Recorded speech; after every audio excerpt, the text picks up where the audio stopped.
This trade tension is definitely causing problems. You've had an economic consensus for decades that free trade is a general good. There will be a few losers, but the winners far outweigh. For the first time, you're seeing this consensus being questioned. This is not just a trade war. This is an existential battle for who is going to dominate the world. A lot of this complexity, uncertainty is going to continue, and it will only change when the United States gets a president who wants to work with China. India is a more open economy than China.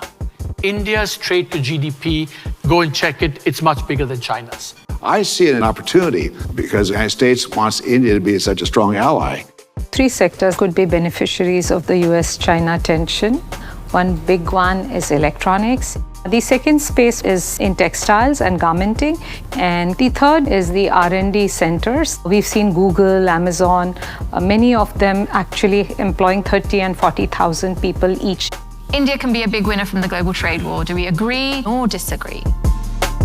I strongly disagree with the audience. No one should want a global trade war. There are elements of zero-sumness and elements of win-win. You have to compete, you have to cooperate. Networking, connecting is one thing we can do to help grow, get confidence, and progress. Complexity, adaptability, and network. If you take the first letter of each of those, you get the word can. Together we can actually survive what's going on in the world and indeed thrive on it.